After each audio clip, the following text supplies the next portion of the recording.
Alright, everyone. Welcome. Happy. Hold on a second. I've got to get the music started. Happy Thursday. Hope everyone is doing okay. It's kind of loud. You made it. My weekend is starting. I didn't do this. I don't know why. There we go.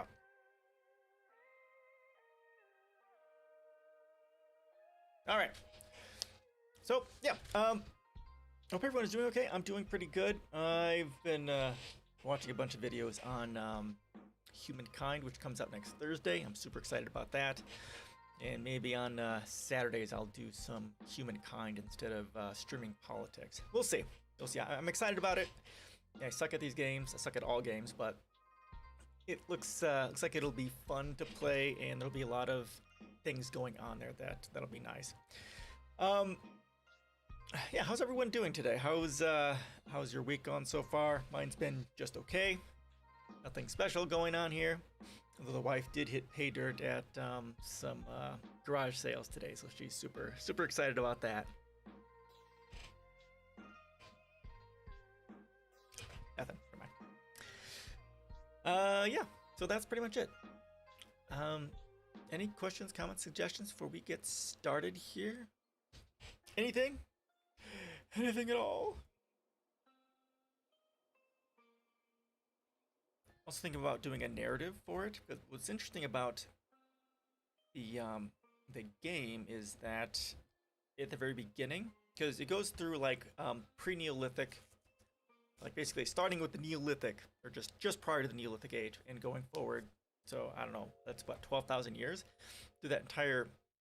I'm not sure how the game puts it, but through all those years, you have the same leader who looks exactly the same for all 12 or whatever thousand years of running this your culture, your country, your government, or whatever it is. So narratively speaking, if you got someone who never changes and who lives forever practically, at least as far as the game is concerned, well, what does that make them? A lich, vampire, species of changelings, alien, a super advanced technology civilization that's come back in time, or has just come here to help lead us to no longer being a shitty species. I don't know. So I'm thinking about writing kind of a narrative to go along with the gameplay, which would take a lot of time. So I don't know if I'm gonna be able to do it, but it's interesting just to think about it. I'm more inclined to go towards the alien species that's just guiding us for some reason, and just kind of go, or kind of like a Highlander, perhaps. They just live forever, just because that's their lot in life or whatever. I don't know, something like that. I wouldn't get into the actual who or what, just that they live forever, and just go for that. Go from there. All right. And if you want to see what that is, let me just go ahead and I'll just throw some of this up for you. It's a 4X game like Civilization. Here we go. Hey, this is Leanna Hafer. And I'll just go and throw this in here for you so that you can take a look at it. You can take a look at it. It's right there. All right, so here. We'll start with this one. This article here, I've already read it, and I don't agree with everything in it, although they do raise some pretty interesting concepts in here. Maybe my my reforms aren't as radical as I think they are, especially as we get through this. Yeah. So this is from, I don't know what this website is. The Tyee, whatever. This is from the 10th, so it's from 2 days ago. To save ourselves, we'll need this very different economy. What would getting serious about the survival of civilization look like? William E. Rees, Professor Emeritus of Human Ecology and Ecological Economics at the University of British Columbia. I guess is a Canadian. Sounds interesting. What does it say? Our lives are in your hands are in your hands. There we go. Ecological overshoot is causing climate change, the pandemic, and more. Is our political system capable of doing what's needed? No, of course it's not. Because there's no profit in saving humanity from extinction. All right, so let's see what they have to say. The pandemic is a big problem. Climate change is an even bigger problem. But the meta problem is ecological overshoot. Plagues and heat waves, along with plunging biodiversity, fishery collapses, soil and land degradation, land, water, and sea pollution, resource shortages, etc., are mere symptoms of a much greater planetary malaise. Ecological overshoot means there are way too many people using vastly too much energy in material resources and dumping too much waste. Actually, it's not way too many people. It's actually a small amount of people who are contributing to most of the actual material usage and pollution and that sort of a thing. In more technical terms, humanity's consumption of even renewable resources and our production of wastes exceeds the regenerative and assimilative capacities of the ecosphere. This is the biophysical definition of unsustainable and the harbinger of pending systems collapse. Avoiding the collapse of one civilization would seem to be job one for political leaders, and yet they received yet another code red reminder of what is at stake from the Intergovernmental Panel on Climate Change, the IPCC. We covered this on Tuesday a little bit. The report came out. It's 4,000 pages long. So yes, I've read it. No, I haven't. And the kind of the executive summary is 42 pages long. So if you want to get the TLDR on this, right, you can go ahead and do that. And you can look at the Reddit page for that and take a look at it. Actually, it's probably right here. Oh, okay, maybe not. But you can find it. Yet few politicians have even heard of overshoot. Concern about its implications has yet to penetrate economic and developmental policy circles. Well, right, because climate change is a negative externality, right? And what do these statistics, the one studies say that if businesses had to pay for their negative externalities, there would be no business that would be profitable, right? So again, economic and policy development circles, right? They don't care about climate change or pollution, that sort of stuff, because it is a negative externality, something that they don't have to pay for because it's not a direct factor for their business or their profit. It's not a direct factor to their profit model, which is fundamentally problematic for the way our, our countries and our policies work. It therefore seems fair to ask, what accounts for such political deafness? No profit. One obvious earplug is the neoliberal economics dominant in the world today. Its adherents assume that the economy is separate from and can function independently of the biophysical environment. Okay.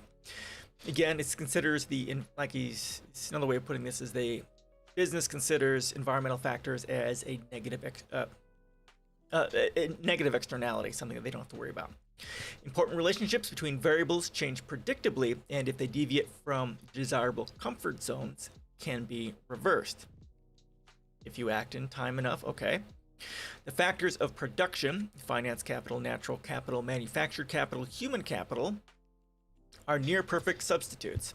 For example, human ingenuity, technology, can make up for any potential limiting natural resource. Damage to ecosystems or human communities, intangible factors not reflected in market prices, or mere externalities, right, which I'm talking about, tolerable if they don't impede growth, right? These are is kind of defining what current economics is. For anyone working from these assumptions, it is a small step to the conviction that economic growth can continue indefinitely. Again, the current market ideology globally is infinite consumption and infinite growth, right? Which is suicidal on a finite planet. But there is a suicidal flaw in this mode of thinking. A model can succeed only to the extent that it faithfully maps any aspect of reality it purports to represent. This has been formally stated as Ashby's law of requisite variety. The variety, i.e. internal complexity, of a control system must be at least as great as the variety of the system it is supposed to control.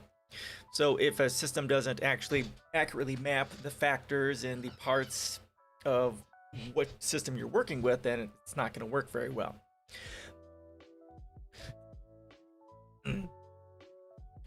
A regulatory system has requisite variety only if it has a repertoire of adaptive responses at least equivalent to the range of challenges posed by its environment.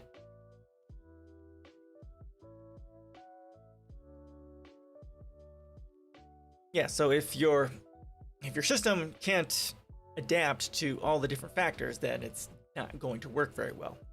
The flip side is even more compelling. If the variety or complexity of the environment, ecosphere, exceeds the capacity of the regulatory system, then the environment will dominate and ultimately destroy the system. Okay?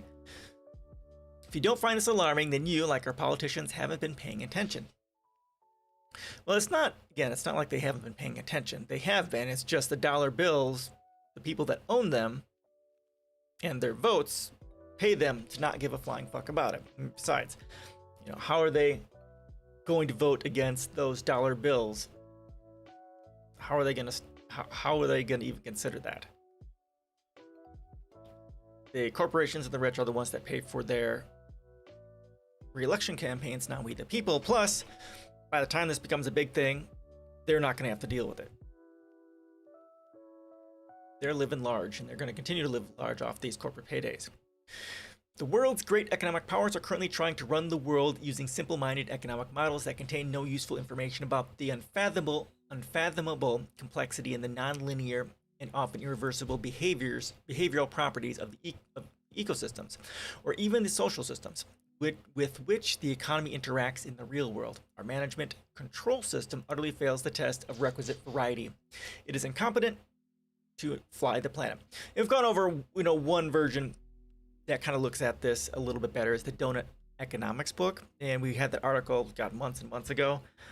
But that's another approach to economics that more accurately maps the environmental factors and looks at overshoot and that sort of stuff, and takes all that stuff into account from the social aspects and from the environmental aspects. And again, that book is one of the books for required reading for my policies, if you want to take a look at that. Let's take the example of the climate crisis. In response to date, the world has blown the opportunity to limit global warming to below 1.5 degrees Celsius and will likely top the IPCC's dangerous 2.0 degrees Celsius limit before mid-century. Wait for the record heat waves, unprecedented wildfires, food shortages, forest dieback. Imagine the geopolitical implications of 1 billion environmental migrants by 2050. Okay, yep. Even more than now, there will be popular unrest, geopolitical strife. Again, this is what I've been talking about the whole time, right? Either we commit a war on climate change, or this stuff is going to happen, and it is going to be horrible. Horrible. The millions of people who are going to die. Canada is literally adding fuel to the fire. We are among the world's highest per capita carbon dioxide emitters, and on our current path have no chance of meeting the nation's modest emissions reduction targets. Meanwhile, Jonathan Wilkinson, Federal Minister of Environment and Climate Change, blindly asserts that while climate change is our biggest long-term threat, it is also the biggest economic opportunity for material growth, of course. Of course. Green capitalism. Yay.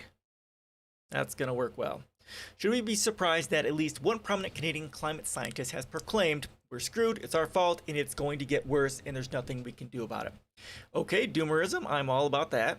We do that here, right? Although I had a brief moment of weakness when the Amazon forest was on fire, but I quickly recovered from that, fortunately. Yeah, like like I shared with that one meme of the metronome going back and forth, and one side is there are things that we can do to help make things better and potentially to solve things, and the other side of my stream is we're totally fucked, right? So I get this. I do doomerism when it comes to climate, and I get it. And we are probably right. We are probably fucked.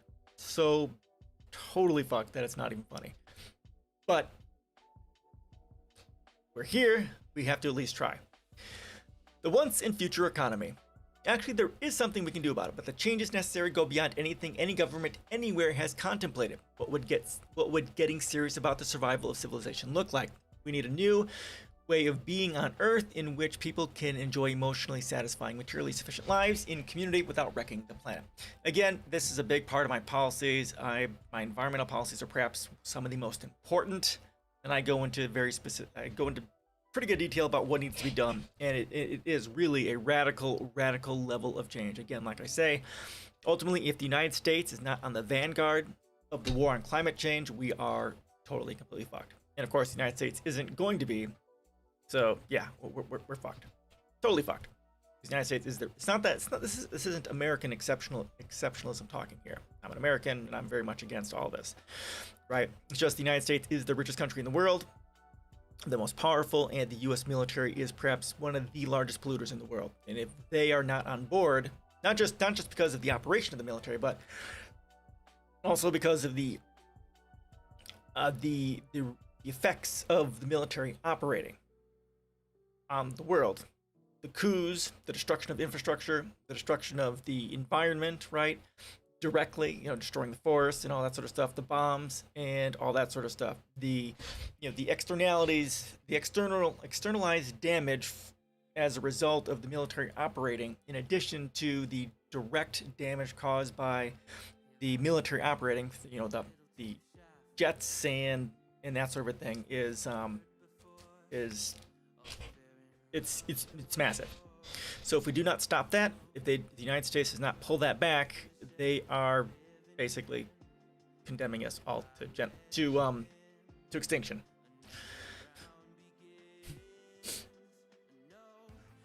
There are many possible options, but one workable form of a new adaptive civilization might be a network of eco-regional communities and economies supporting many fewer people, thriving more equitably within the regenerative capacity of local ecosystems. Again, regenerative, right? I talk about this, regenerative, open source, circular economies, and that's exactly right. Like all other species, human beings must become contributing members of the ecosystem that support them. Exactly. Regenerative is going to be a key to help restoring the environmental systems. To begin the transition, senior governments should work with local authorities to formally recognize the end of material growth and the need to reduce the human ecological footprint. Okay, so right here, it's basically saying we need to formally recognize the end of infinite growth and infinite growth. What's the other one? Well, infinite growth. And once we do that, that pretty much guarantees the end of capitalism as an institution, because it cannot survive without infinite growth. And again, to reduce the human ecological footprint, I talk about this in one of my posts. I will go and I'll bring that up so you can see what I mean about this. Acknowledge that while humanity remains in overshoot, sustainable production and consumption means absolutely less production and consumption. Again, if you reduce demand and you reduce consumption, capitalism will fail. Understand that our growth economy is utterly dependent upon abundant, cheap energy, which is coming to an end. I don't know what that means. Don't have cheap energy currently, because we are not on sustainable energy.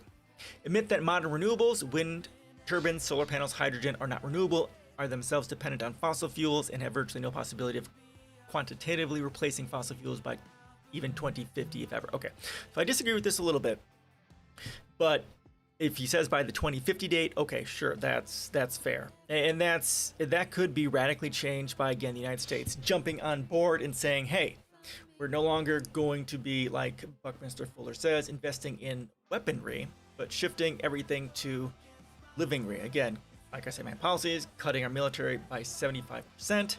Our military expenditures by 75%, and shifting all that money and even more into sustainable energy, mass transit. We talked about this last time, right? And as well as helping the second and third world countries to shift to sustainable energy as well. That's the level of change we radically need. So yeah, again, if we put the money into it, we might be able to do it by 2050. But again, it's not going to happen because there's no money to be made by the rich and powerful through saving humanity from extinction. Recognize that equitable sustainability requires an economic leveling, that is, fiscal and other regulatory mechanisms to ensure redistribution of income, wealth, and opportunity among and within countries. Greater equality is better for everyone. Yeah, and this is entirely, this is exactly right. And this is the entire drive for my policies, right? And this is what I say here all the time. If you want to solve humanity's problems, you work first towards destroying inequality in every single sphere with extreme prejudice. This is exactly right. We reduce inequality everywhere, and everything becomes better. There's 2 books on that in my required reading. Again, right? The spirit level, the inner level talks about it. And they go into they even go into the evolutionary psychology in the 2nd book in that. And then also, a large part of that is equality on the global scale. As I was talking about earlier, bringing your 2nd and 3rd world countries up to 1st world status. That is one of the biggest things you can do. And if you can do that, and do that in a responsible way, having them skip over the fossil fuels and go straight into sustainable energy, that will radically change things. Enact policies that lead fairly and without coercion to a smaller global population. This is huge, such as education, access to birth control, and economic independence for women. This is exactly right. And this is all part of that equality thing.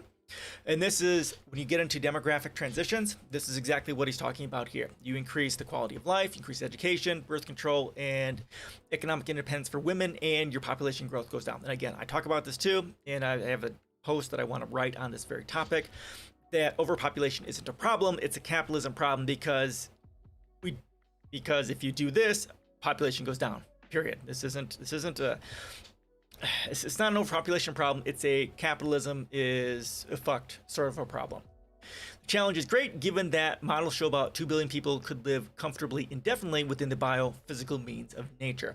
I don't know about this. I wish he had a link on this. May have to look this up.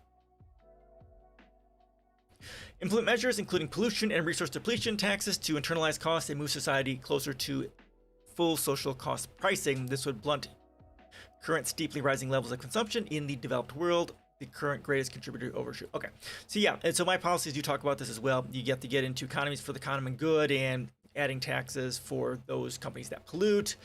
Increase taxes every year until it goes up, until the government or the government takes over the business and destroys it. People go to jail and all that sort of stuff.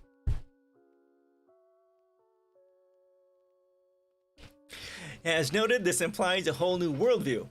Capitalism and its handmaiden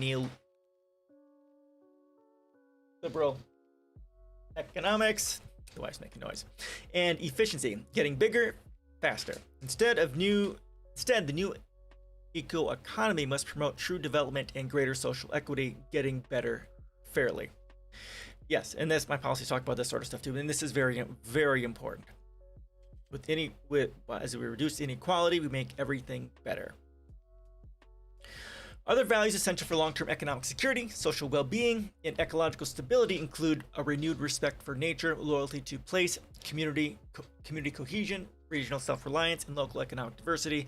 The cult of cowboy individualism cannot solve what is a collective problem. This is exactly right. And this whole thing here, I talk about this. I'm going to share it again because I know you guys are fucking sick and tired of seeing it, right? Individualism is a direct result of capitalism because it inherently sets people against each other. This is the tension within methods of exchange problem. Because capitalism rewards individuality. Actually, I don't want to say rewards individuality. It rewards competition, which itself pushes people apart. It's part of that disease of separation that we have by virtue of our economic system. Let me go ahead and bring this up. So here, look, let's read this. How can we create a world based on cooperation and peace between humanity and the environment when the core driver of methods of exchange is based on competition, which powerfully rewards the exploitation of humanity in the natural world? So again, how can we create a world based on cooperation when capitalism rewards competition? Right, that's what they're talking about here, right? Cult of cowboy individualism, that disease of separation from capitalism, cannot solve what is a collective problem, because It does not reward people working together. It does not reward the socioeconomic system of capitalism. Monetary systems do not reward cooperation. It is, as a matter of fact, antithetical to cooperation. Above all, the new economy, nature relationship must be regenerative. Local economies should be embedded in the community, and this reunion in turn should become an integrated mutualistic component of its sustaining ecosystems. Okay, so yes, there's so much good stuff here. Go to my policies, and this is, again, my policies cover a lot of what he's talking about, and this is super important. Again, the most important part of my policies here is the 8 philosophical pillars for peace. And if we don't change our values like he's talking about, then nothing's going to change. And the key part of this is interdependence. We need to have a value system that's based upon interdependence of humanity with itself and with the natural world. It is this, again, separation that capitalism requires. Again, the harm to humanity, the harm to the natural world is a negative externality that they don't care about. And we need to repair this. We need to repair this harm, restore these connections, and then go through sustainability, education, equity, justice, and compassion, and science and technology as the methods of helping to implement our interdependence. That is super important. And also, what was the other part I was going to talk about? Yes, so again, talking about regenerative. That's something that's also part of my policies, and they're exactly right. And I had not heard of this concept before I read the article on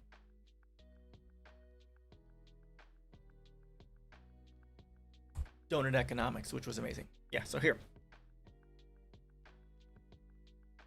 Regenerative, open source, circular economies, right? This is what we need to be aiming for. He's exactly right. Dubious of the lure of relocalization, there's also a push factor. Globalization and unfettered trade, dependence on distant elsewheres for food and many other resources will no longer be possible in the emerging energy-constrained world. Abandoning fossil fuels to avoid catastrophic climate change means dramatic cutbacks in the energy available for long-distance transportation. Okay,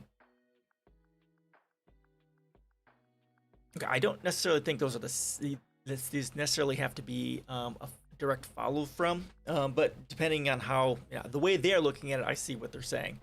But we need to do this anyhow, and I talk about this in my policies too. This is important. Like there was, food was going from South America to Indonesia and then to Asia, traveling thousands of miles to get from production to processing to where they're going to be sold. It is such a fucking waste of resources and everything. And also it's not fresh when it gets there. Again, I'm also pro this localization, and that's a part of what I talk about in my policies and in this stream as well.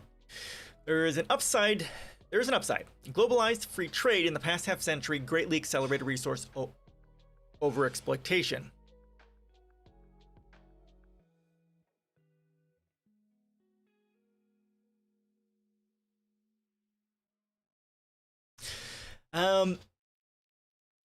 Greatly accelerated resource overexploitation, global pollution, and population growth. It is a principal driver of the overshoot we are trying to avoid. Adaptive eco-economies must therefore be more self-reliant in ecocentric local economies. Okay.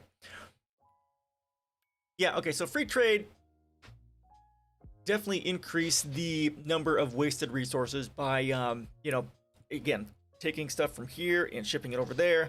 If you look at, like, the Clintons signed the trade, I think it's Clinton? I don't know. One of these asshole presidents from the U.S. signed these trade agreements that allowed the United States to ship jobs, manufacturing over to other countries, and then import a bunch of stuff from them. I think it was Clinton was China. I'm pretty sure.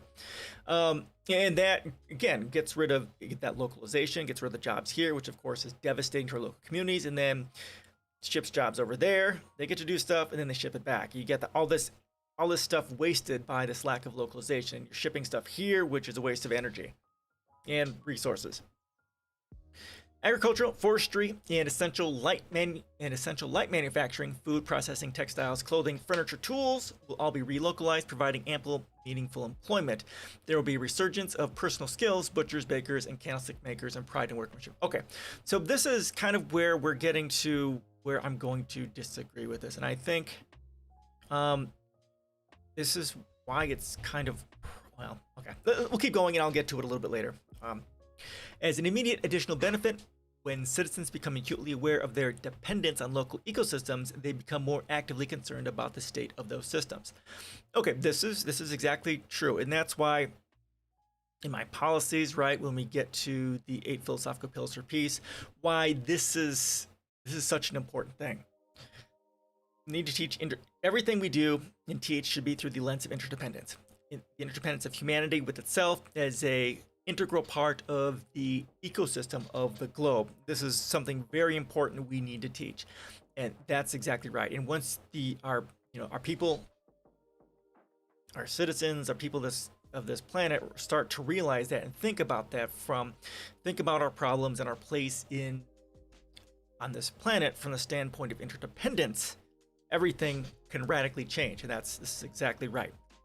Still not convinced? Consider that the ecological footprints of modern cities, the ecological productive land and water area required to support contemporary urban lifestyles, are typically several hundred times larger than the city's physical or political areas. The products of these distant hinterlands are conveyed to cities by fossil fuel powered ships, planes, and trucks. Yeah, exactly right. This is exactly part of that problem. And it's not just that problem, because we're talking about this already when talking about this article, but also the fact that, especially the cities here in the United States, there's massive urban sprawl, right? Cities just take over all this land, and that kills forests and greenery and all these things that can, suck in the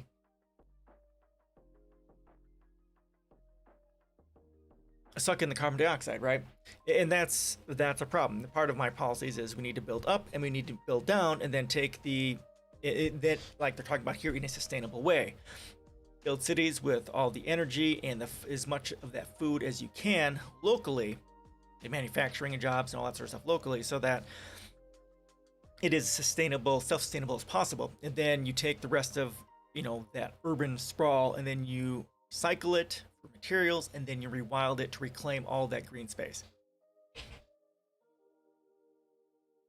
In the US, for example, more than 80% of towns and cities are provisioned only by trucks. Heavy-duty, diesel-powered Class 8 trucks haul 70% of the nation's freight.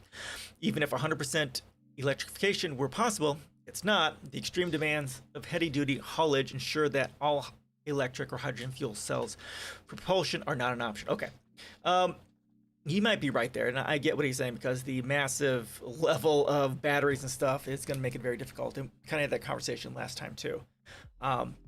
So again, when you look at this is an infrastructure problem, obviously, but it's also an urban infrastructure, an urban design problem. Again, like we talk about, they're talking about here, we need to more directly centralize our cities. And more specifically, we need to redesign our cities from the ground up to support a specific population, include some expandability in there, but also build them from the ground up for mass transportation. If you do that, then you can very much set up mass transportation from city to city, so that you don't need cars, so you don't need the trucks or anything like that, right? You've got massive trains going underground, shipping stuff back and forth, or something of that nature, right? You've got set lines going from city to city, going all over the world, connected. And the mass transportation in the city too, so you don't need all these individual cars, which is a huge fucking problem. Yep, so this is an urban infrastructure problem. This is an urban design problem. That's what we need to fix, and that's what my policies talk about. The inevitable conclusion: in the absence of abundant, cheap, portable energy, it will not be possible to provision large cities and megacities. Many urban populations have to be dispersed and redistributed. Consistent with the relocalization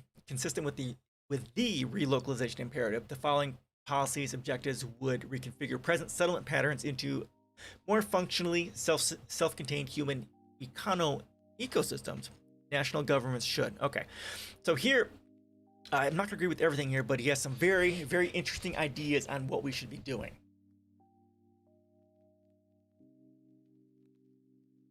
All right, begin the creation of a national subsystem of self-reliant bioregions or ecoregions centered on existing smaller cities with boundaries based on ecologically meaningful landforms and biophysical features. For example, watersheds or heights of land. Okay, so perhaps another way to talk about this is we need to really take an inventory of our natural resources within our local communities, cities, towns, counties, and figure out how best to use our natural resources to supply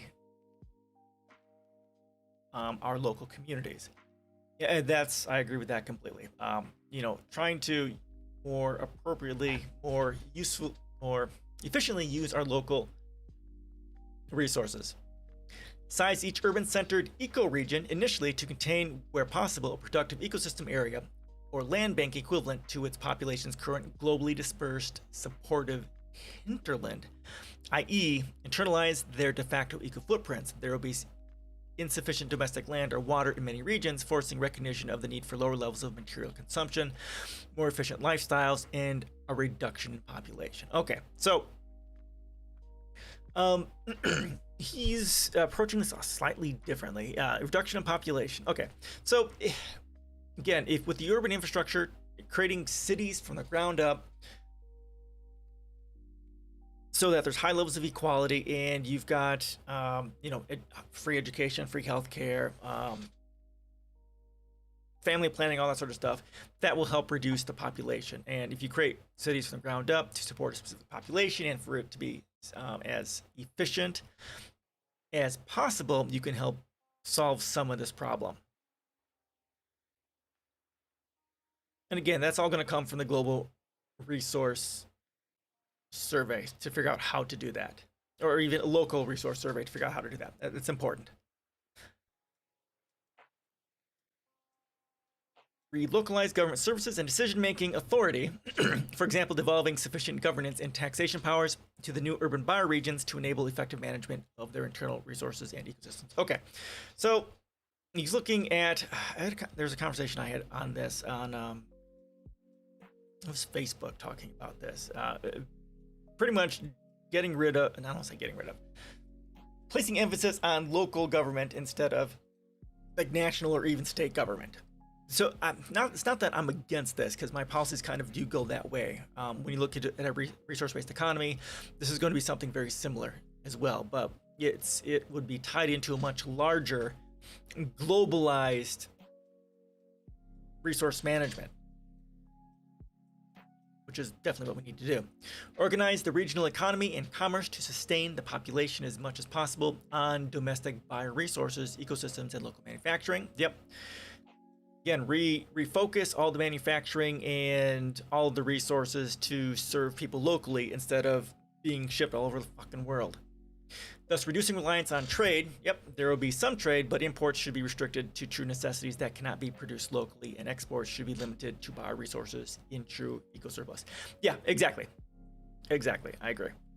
Facilitate the organization of producer and consumer co-ops. Every working person should have a genuine stake in the eco-economy. Now this, I get what he's talking about here. In my policies, you do talk about that as an interim step, which is most of my global domestic policies, right? Shifting to worker co-ops and employee-owned businesses, right? And this is a socialist sort of view, and there's nothing wrong with this, and I do support this.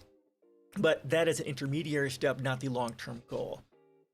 The ratio of highest paid management to average worker compensation should be no greater than 5:1. The average for Spain's well-known Mondragon cooperatives. The ratio of CEOs to floor shop workers compensation in capitalistic society is currently up to hundreds to one. Right, it's like 350 to 1 currently in the United States, which is one of the worst in the world. Now, if you look at my policies, I start with the ratio from the highest to the lowest is 9:1, right? Because that's what kind of one of the lowest in the world is, which is Japan. But then when you get to my actual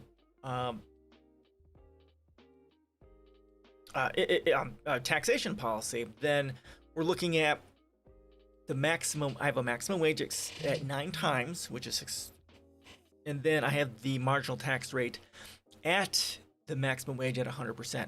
So the actual take home of that person who's making the maximum wage is, after taxes, approximately 3 times what the lowest person is paid.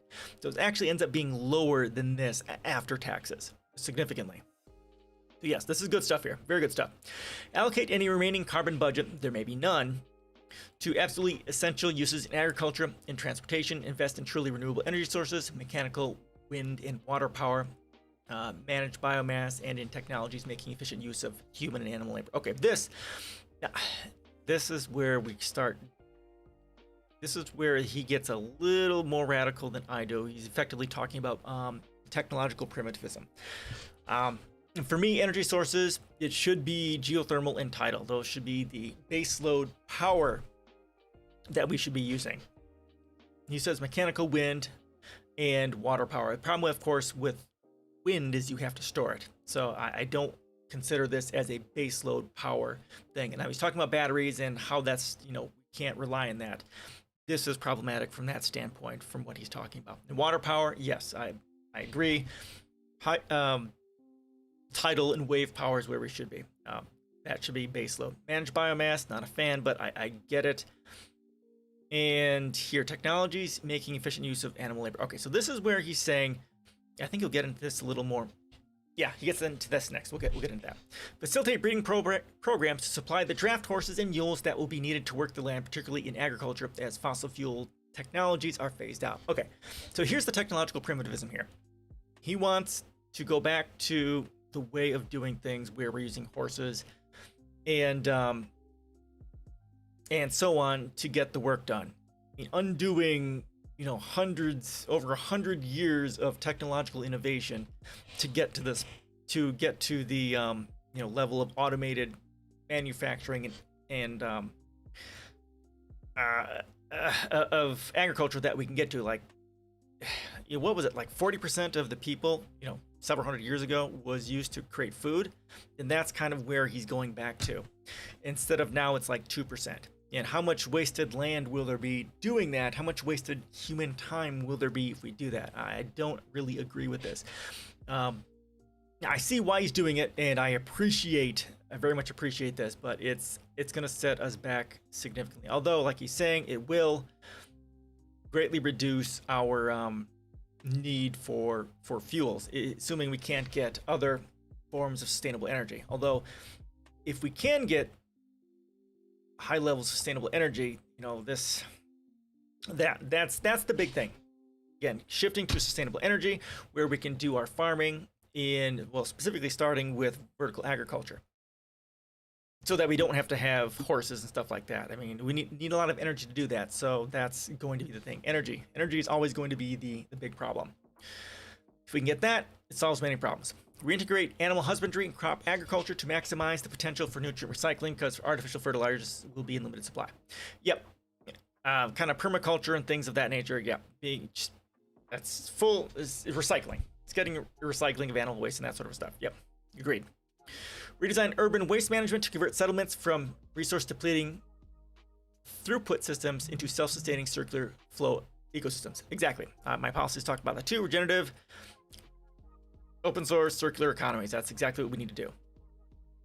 Invest in natural capital restoration, regenerate depleted soils, degraded landscapes, wooded areas, and other wildlife habitats to promote biodiversity, enhance regional productivity, increase carbon sink, and mitigate climate change. Yes, my policies talk about this sort of stuff as well. I don't get into quite that much detail, but yes, this exactly right.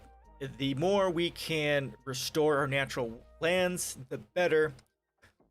It'll help our biodiversity, our wildlife to recover, and it'll help increase the level of carbon sequestration, right? And all sorts of amazing things. And again, this is also an urban infrastructure problem, urban design problem. Again, with my policies, you create brand new cities from the ground up to be tall, or to be You build cities up and you build cities down, earth scrapers or skyscrapers, sort of a thing, right? And then you take the existing cities, recycle them, and then rewild them.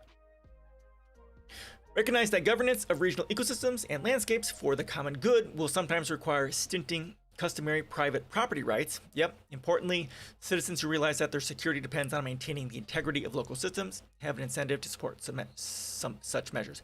Right, and we've had a written article on this. What was it called? It was common good nature, something like that. Yeah, the more, again, the people are tied, the more people are aware of and have a stake in how their local natural resources are used, the more cognizant and the more protective they are of them. And this is also very important. Again, this is a part of the education system as well as the value system, teaching the interdependence of humanity with the natural world as well. This is a value system thing too. As I said, there's plenty that could be done to reinvent civilization for the long term. Admittedly, it would have been advantageous to have begun this process 50 years ago. Sure that. We have a lot of catching up to do. Until then, the world sleepwalks into a catastrophe. Exactly. Good article, a lot of great ideas, and it's very similar to the sorts of things that I talk about in my policies and the way I think we should do things. Although he does get to a much more, shall we say, radical level of of reduction through the at least techno-primitivism when it comes to agriculture.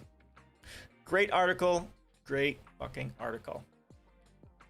All right, any questions, comments, suggestions there before we move on? Everybody.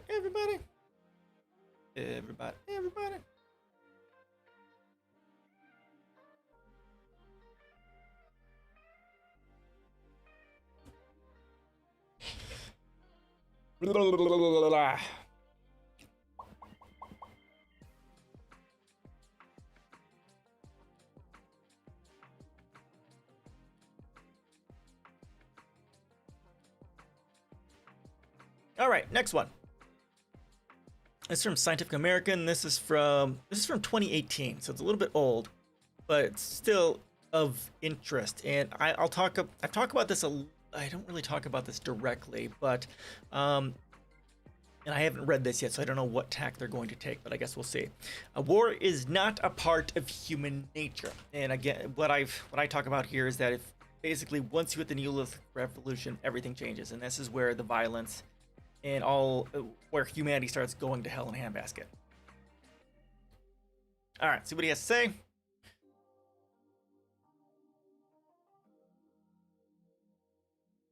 Is war innate to the human species, or did it emerge after the organization of societies became increasingly complex? Right, this is we're talking about Neolithic revolution, the advent of farming.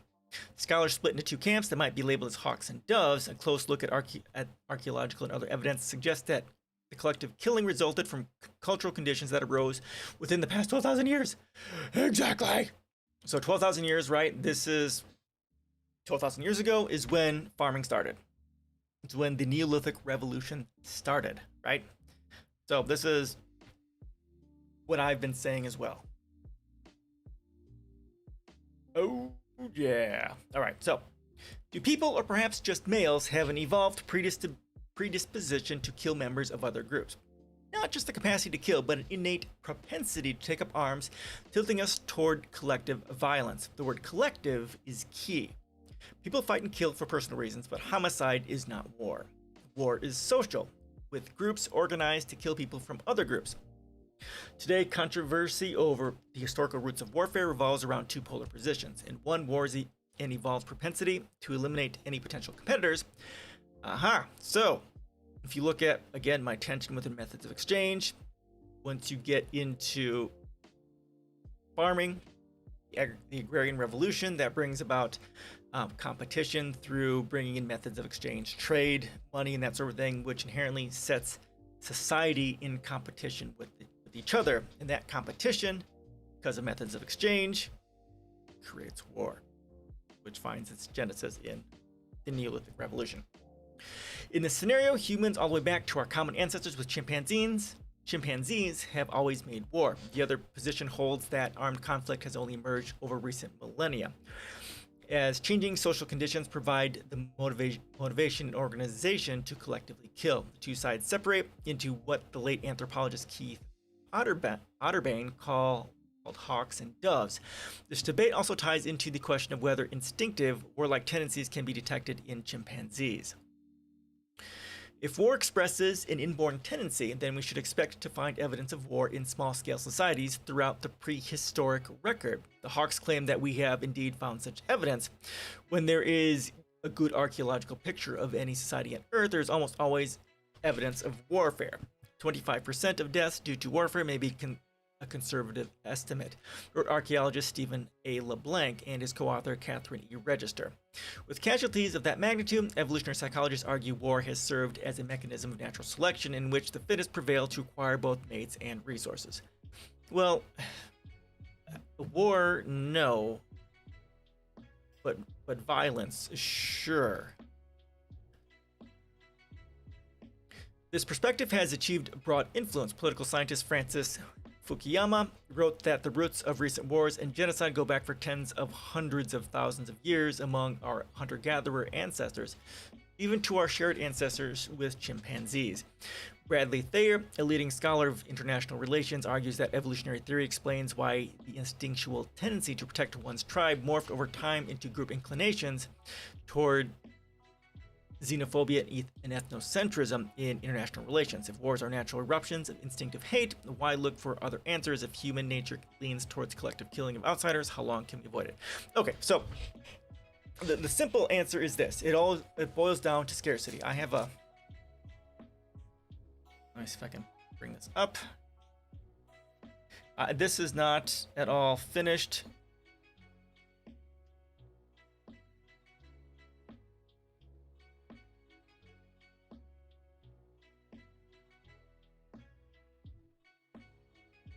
Let me change this to display capture.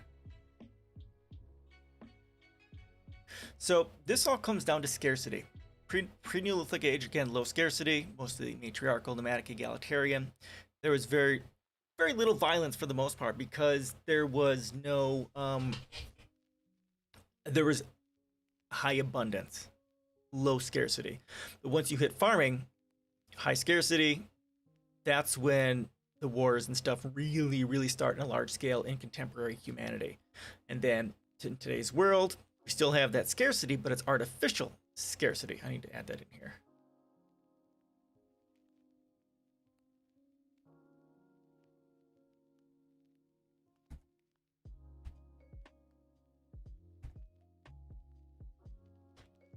And then the wars continue of that sort of thing. It's all about scarcity. Scarcity is what drives all of this. And again, even when you see it with animals, it's all about scarcity and competition over resources. Once you get scarcity, that's when everything goes to hell in a handbasket. And the Neolithic Revolution is what started that primarily within Homo sapiens. The anthropologists and archaeologists in the Dove camp challenge this view. Humans, they argue, have an obvious capacity to engage in warfare, but their brains are not hardwired to identify and kill outsiders involved in collective conflicts. Lethal group attacks, according to these arguments, emerged only when hunter-gatherer societies grew in size and complexity, and later with the birth of agriculture. There we go. See? See? That's what I've been saying. Archaeology, supplemented by observations of contemporary hunter-gatherer cultures, allows us to identify the times and, to some degree, the social circumstances that led to the origins of and intensification of warfare. See? Again, this is what I've been talking about. And a lot of this knowledge for me comes from studying evolutionary psychology and evolutionary biology and things of that nature. And that's what they're kind of getting into here. And this is important because if you do not understand why people murder each other, then we cannot solve it. And this is important when we look at today's socioeconomic systems or socioeconomic condition that we find ourselves in. It's not that we have high scarcity, because we don't. And I'm not going to go into those sorts of stats, but if we equitably distribute the resources that we have in our globalized human civilization that we have today, we can effectively end almost all levels of scarcity globally. And then we can end war and all that sort of stuff. In the search for the origins of war, archaeologists look for 4 kinds of evidence. The artwork on cave walls is Exhibit 1, Paleolithic cave paintings from Grottes de Cognac, Pecmerel, and Cosquer in France, dating back approximately 25,000 years, show what some scholars perceive to be spears penetrating people, suggesting that people were waging war as early as the Paleolithic period. Okay, so I have to remember this: Paleolithic and Neolithic. Paleolithic is prior to farming, Neolithic is the farming revolution. Okay, but this interpretation is contested. Other scientists point out that some of the incomplete figures in those cave paintings have tails, and they argue that the bent or wavy lines that intersect with them more likely represent forces of shamanic power, not spears. Contrast, wall paintings on the Iberian Peninsula, probably made by settled agriculturists thousands of years later, clearly show battles and executions. Yeah, of course, because competition for spaces. Now, again, it's not that violence didn't necessarily occur prior to the Neolithic Revolution. It will have on occasion, but it would have been a very small thing because the primary reason for violence is scarcity. Defending your resources, getting resources, and that sort of thing. And that wasn't really a thing during the Paleolithic because they were hunter-gatherers. Okay, I gotta actually have to go ahead and add that. Paleolithic. Hold on. I have to remember that. Paleolithic. Paleolithic. Paleolithic age.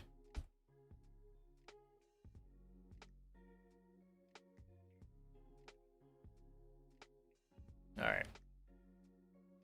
Weapons are also evidence of war, but these artifacts may not be what they seem. I used to accept maces as representing proof of war until I learned more about the Near Eastern stone maces.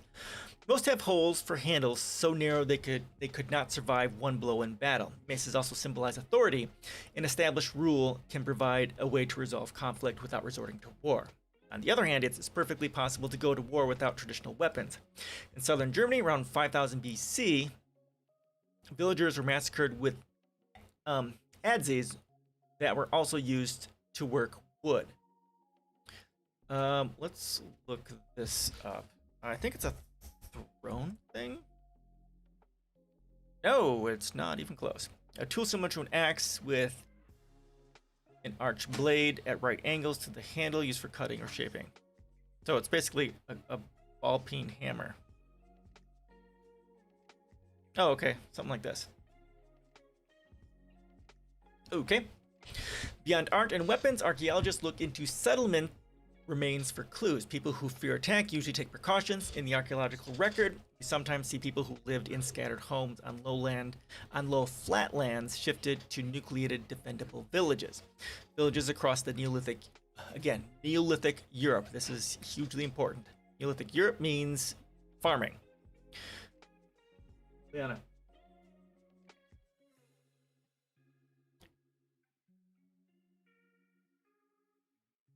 One.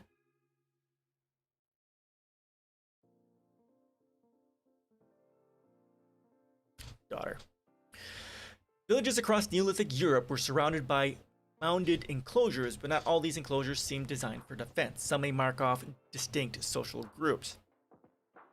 Skeletal remains would seem ideal for determining when war began, but even these require careful assessment. Only one of 3 or 4 projectile wounds leaves a mark on bone.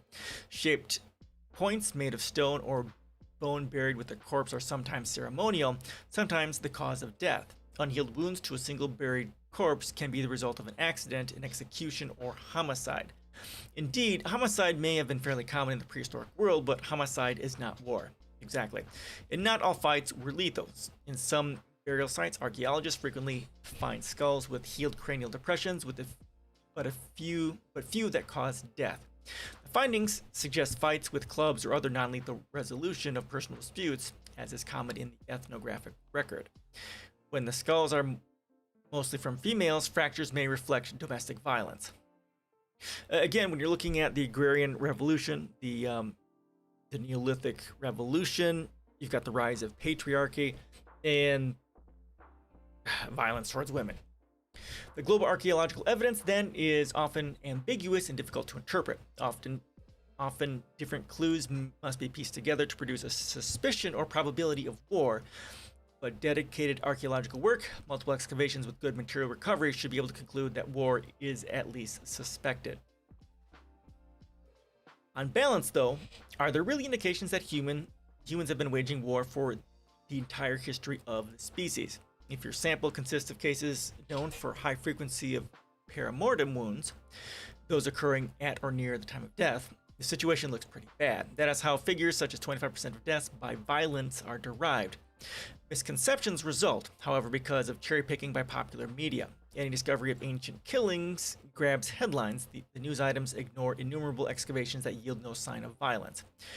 In a comprehensive screening of reports from a particular area and time period, asking how many, if any, show even hints of war, paints an entirely different picture. War is hardly ubiquitous and does not go back endlessly in the archaeological record. Human warfare did indeed have a beginning. The Neolithic Revolution. Right? Right. The first hostilities. Many archaeologists venture that war emerged in some areas during the Mesolithic period. Okay, when the fuck is the Mesolithic period?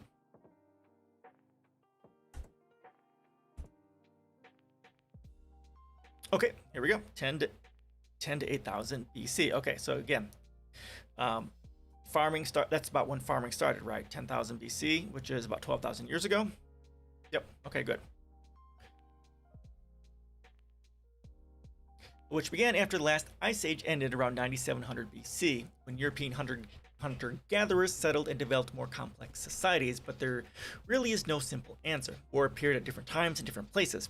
For half a century, archaeologists have agreed that multiple violent deaths at Jebel Sahaba along the Nile in northern Sudan occurred even earlier, around 12,000 BC. There, severe competition among settled hunter-gatherer groups in an area with once rich but declining food sources may have led to conflict. Yeah, exactly. So this is about 2,000 years before the rise of agrarianism, or roughly. So this, again, it all comes down to scarcity, right? So much like they're saying here, why did the violence start? Because of scarcity of resources. And this may have been when things were very, very cold. So yeah, definitely possible. At a slightly later time, settlements, weapons, and burials in the northern Tigris suggest war involving settled villagers of hunter-gatherers between 9750 and 8750 BC. Nearby, the earliest known village fortifications occurred among farming people in the 7th millennium, and the first conquest of an urban center took place between 3800 and 3500 BC. By that date, war was common across Anatolia, spread in part by conquering migrants from the northern Tigris. In stark contrast, archaeologists have found no pervasive evidence in settlements, weapons, or skeletal remains in the southern Levant, from Sinai to southern Lebanon and Syria, dating to before about 3200 BC. In Japan, violent deaths from any cause are rare among hunter-gatherer groups from 13,000 to 800 BC.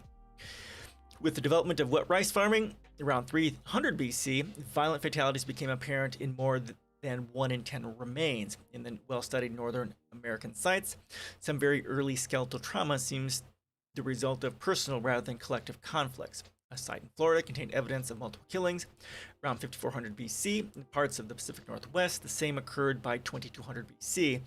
But in the southern Great Plains, only one violent death was recorded before AD 500. So why did it happen?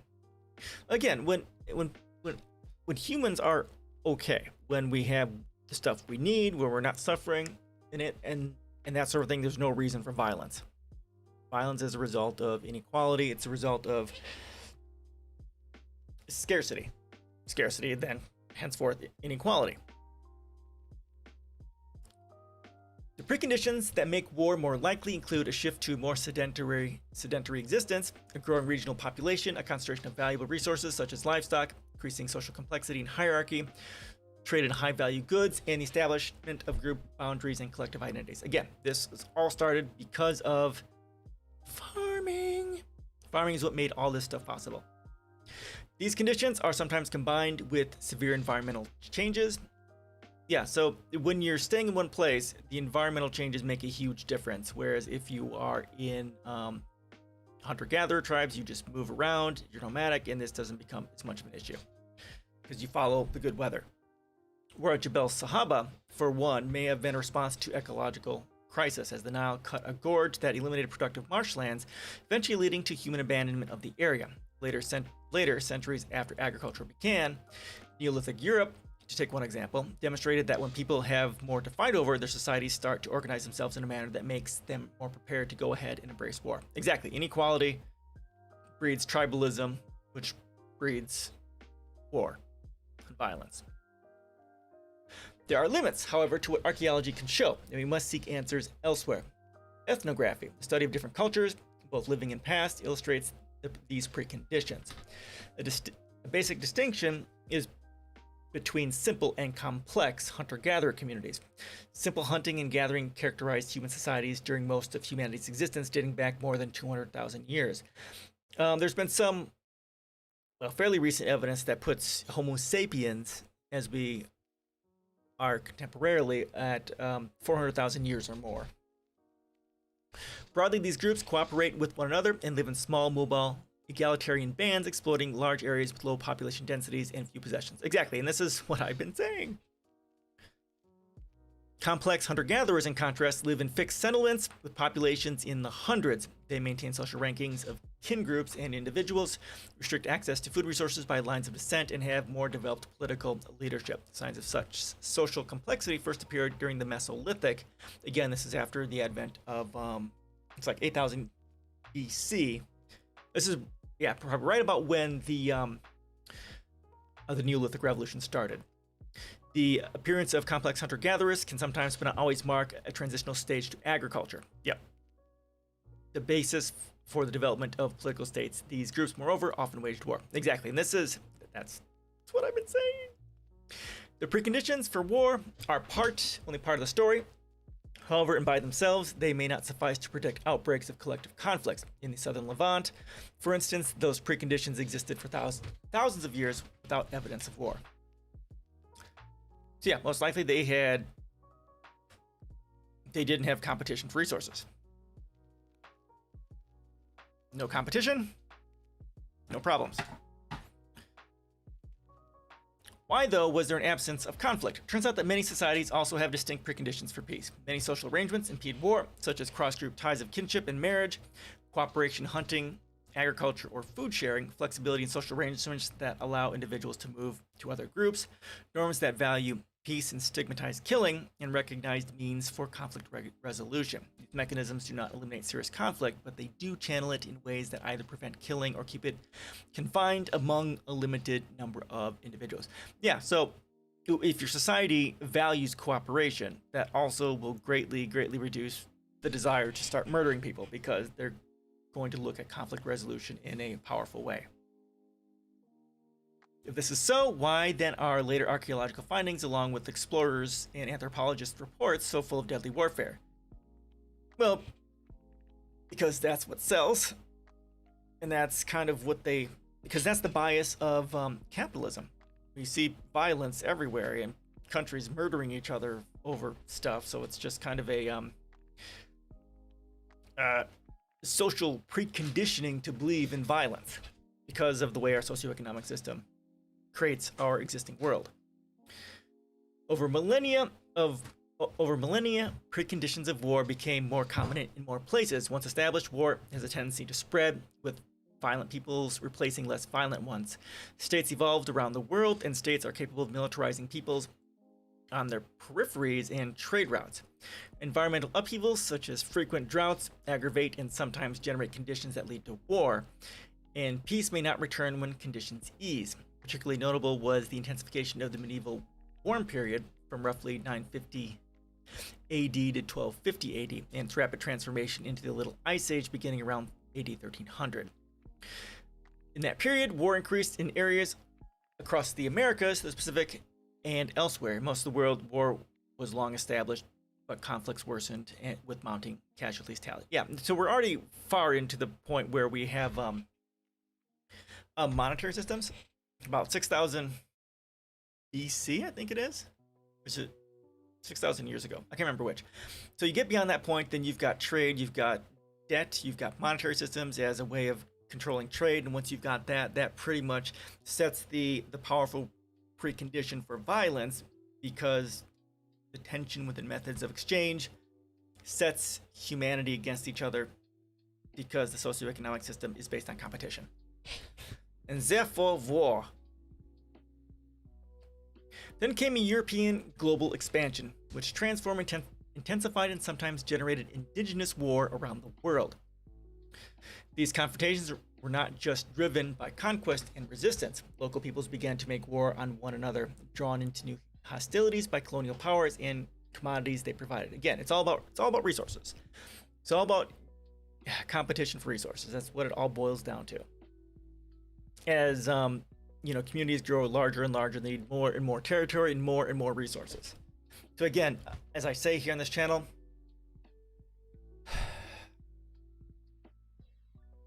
agrarianism, the Neolithic revolution, is simultaneously the greatest technological innovation humanity has ever had, as well as the worst. It simultaneously created the world we have today and also created the world we have today, right? It created the seeds for technology, medicine, internet, computers, right? But it also created war, poverty, suffering, climate change, right? Interaction between ancient and recent expanding states and the ensuing conflicts encouraged formation of distinctive tribal identities and divisions. Areas still beyond colonial control underwent changes impelled by longer distance effects of trade, disease, and population displacement, all of which led to wars. States also stirred up conflict among local peoples by imposing political institutions with clear boundaries rather than the amorphous local identities and limited authorities they often encountered in their colonial forays. Again, so this is all about as communities get bigger and more rigid and more codified in their laws and less fluid, like they're talking about here, and because they're smaller, of course, you get bigger and there's going to be more violence. Scholars often seek support for the idea that human willingness to engage in deadly group hostilities predate the rise of the state by looking for evidence of hostilities in tribal zones where savage warfare seems endemic and is often seen as an expression of human nature. Well, okay, so it's not that murdering people is something that we are wont to do. It's that humanity will do what it takes to try and survive. And fighting for resources is just one of those things, right? So if you want people to not engage in violence, well, you just make sure they don't have to worry about stuff. Make sure that they have, again, you look at Maslow's hierarchy of needs, right? If your deficiency needs, your lower order needs, your, housing, food, entertainment, relationships, all that stuff is taken care of, then there's very little reason to go out and murdering people. Whereas inequality goes up, poverty goes up, then the sociopathy starts, and then people start getting violent and getting brain damage, and then things start going to hell in a handbasket. That's the sort of stuff that I talk about. But a careful examination of ethnographically known violence among local peoples in the historical record provides an alternative perspective. Hunter-gatherers of northwestern Alaska from the late 18th through the 19th centuries demonstrates the fallacy of projecting ethnography of contemporary peoples into humanity's distant past. Intense war involving village massacres linger in detailed oral traditions. This deadly violence is cited as evidence of war by hunter-gatherers before disruption by the expanding states. Okay, that doesn't make any sense. Okay, oral traditions. Okay, if we have access to anything from oral traditions, it's within the last 12,000 years. Most likely the last several hundred years, right? And then you've got all the issues with rising communities, farming, and all the problems that come from that. Archaeology, however, combined with history of the region, provides a very different assessment. There are no hints of war in early archaeological remains in the simple cultures of Alaskan hunter-gatherers.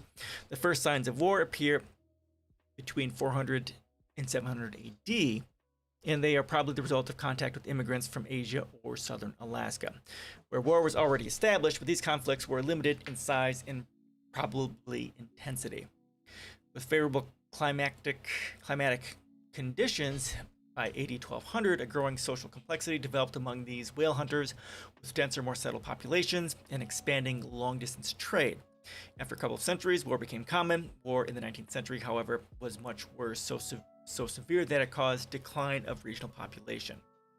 Of course, these later conflicts, the ones that show up in oral histories, were associated with state expansion as a massive trade network developed out of new Russian entrepots in Siberia, and they led to extreme territoriality and centralization of complex tribal groups across the Bering Strait. Of course, as things get larger, we've got people are staying in one area, you've got competition for resources.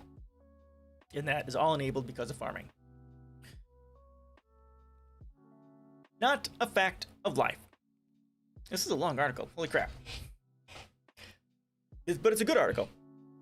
Debate over war and human nature will not soon be resolved. The idea that intensive, high-casualty violence was ubiquitous throughout prehistory has many backers. It has cultural resonance for those who are sure that we as a species naturally tilt toward war. As my mother would say, just look at history, but doves have the upper hand when all the evidence is considered. Broadly, early finds provide little, if any, evidence suggesting war as a fact of life. Yeah, and you find this through like the 20s, between the 20s and the 1920s and 50s. When you look at some of those color movies where, people, criminals are just criminals. That's just the way they're made. No, broadly speaking, we're talking environmental determinism, right? If you have a shitty environment, competition for resources, poverty, people not being safe, then violence is going to be a way of, it's going to just be the way things are. Whereas if you have places where there's high levels of equality, high levels of resources, then you're just not going to have this violence or this social, what's the word that's used? Social, I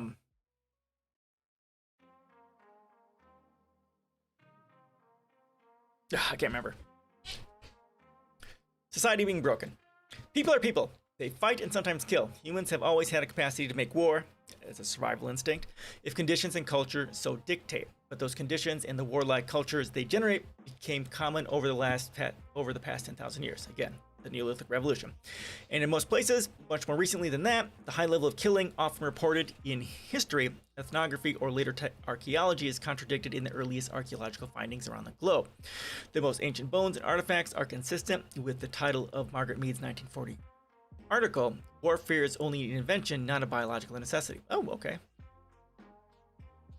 Cool.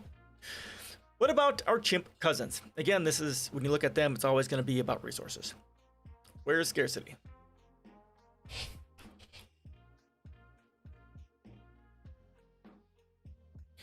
Anthropologists are looking at whether closely related primates show an instinctive propensity toward group killing. Delving into the question of human predisposition to war often includes looking beyond our species to examine experiences of our chimpanzee relatives, also bonobos too. Those are the two most popular relatives that we're going to look at. You see this in evolutionary psychology and biology as well.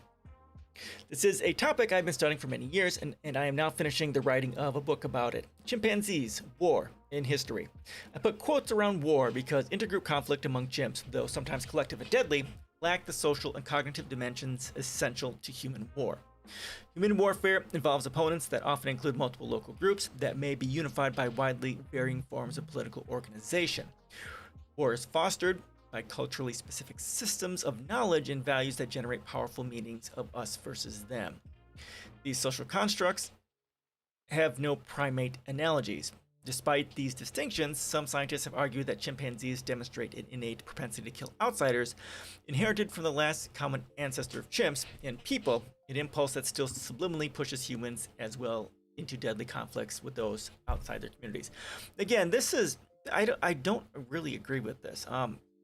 Again, this high level of tribalism comes down to resources and scarcity. If you don't have to worry about resources, then tribalism goes down greatly. So,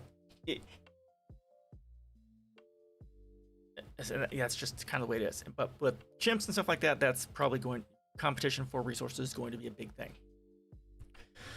My work disputes the claim that chimpanzee males have an innate tendency to kill outsiders, arguing instead that their most extreme violence can be tied to specific circumstances that result from disruption of their lives by contact with humans. Oh. Making that case has required my going through every reported chimpanzee killing. From this, a simple point can be made. Critical examination of a recent compilation of killings from 18 chimpanzee research sites, together amounting to 426 years of field observations, reveals that of 27 observed and or inferred intergroup killings of adults and adolescents, 15 come from just 2 highly conflicted situations, which occurred at 2 sites in 1974 to 1977 and 2002 to 2006, respectively. Okay.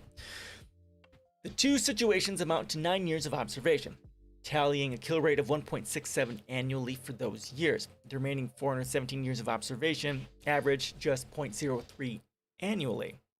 The question is whether the outlier cases are better explained as evolved adaptive behavior or as a result of human disruption. And whereas some evolutionary biologists propose that killings are explained as attempts to diminish the number of male rivals in groups, those same data show that subtracting internal from external killings of male produces a reduction of the outside males of 1 every 47 years, fewer than once in a chimpanzee's lifetime. From comparative case studies, I conclude that war among chimpanzees is not an evolved evolutionary strategy, but an induced response to human disturbance. Case-by-case analyses show that chimps as a species are not killer apes. This research calls into question as well the idea that any human tendency towards bellicosity might be driven by ancient genetic legacy from just ancestor of chimpanzees and humans. Okay, great article, long, and it's just really talking about all the stuff that I've been talking about when it comes to evolution and the Neolithic revolution and the Paleolithic and all that sort of stuff. Great article. I'll go and share it again in case you haven't had a chance to look at it. There you go. Questions, comments, suggestions on this topic? Violence. War is not a part of human nature. It's a great Scientific American article. Again, this is from 2018, but still an amazing article. Anything?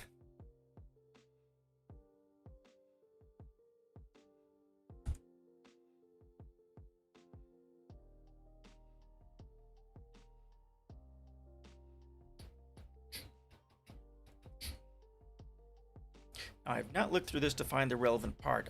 This might be a full article by her. I don't know for sure. Sometimes it's just a collection of stuff, and then this topic is kind of hiding in there. So let's go and find out. So, Caitlin Johnstone. She's this is from Today. She's an Australian journalist. Afghanistan proves the U.S. military needs its budget slashed to ribbons. Again, I fully agree with this because, well, that's definitely the case. My policies go through this. If you want to read on how much I think we should do it, it's all in here.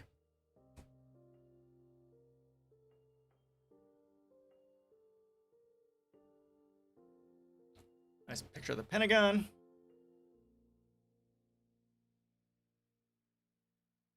All right, let's see what she has here. Okay, this is a full article. All right, let's go through it.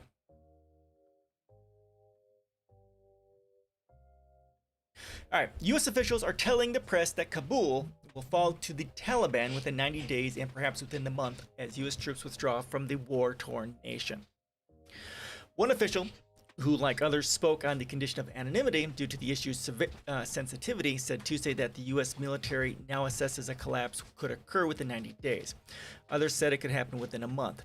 Reports the Washington Post. Some officials said that although they were not authorized to discuss the assessment, they see the situation in Afghanistan as more dire than it was in June, when intelligence officials assessed a fall could come as soon as 6 months after the withdrawal of the U.S. military. Meanwhile, the U.S. is still raining down explosives and murdering Afghan civilians to temporarily slow the inevitable Taliban takeover long enough for the Biden administration to have its ridiculous 9/11 victory party. Biden has said the U.S. will continue providing air support, peerless for bombing campaigns, to the Afghan government for however long that government exists. Here we've got Telegraph World News. Taliban fighters have taken more than a quarter of Afghanistan's provincial capitals in less than a week. Kabul could fall within a month. Yikes. Good job there, US. This isn't an unforgivable outrage that cries out to the heavens for vengeance, not the Taliban takeover. That was always the inevitable result of letting Afghanistan be controlled by Afghans. What? I'm talking about the invasion and a 20-year occupation of that nation by the US and its allies. Okay, hold on.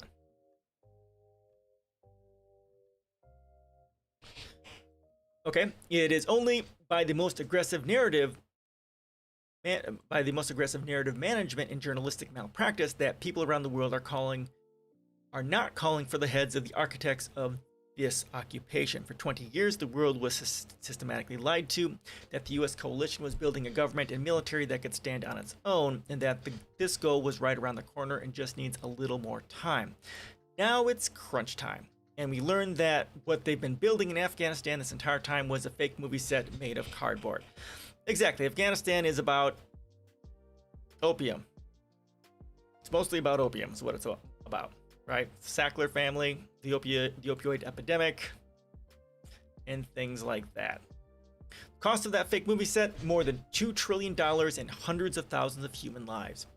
This should be an international scandal for which scores of people should be sentenced to spend the rest of their lives behind bars. Agree.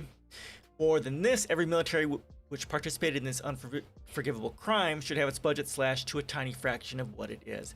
Yeah, again, the United States is the largest purveyor of terrorism throughout the world, and every president is basically a war criminal.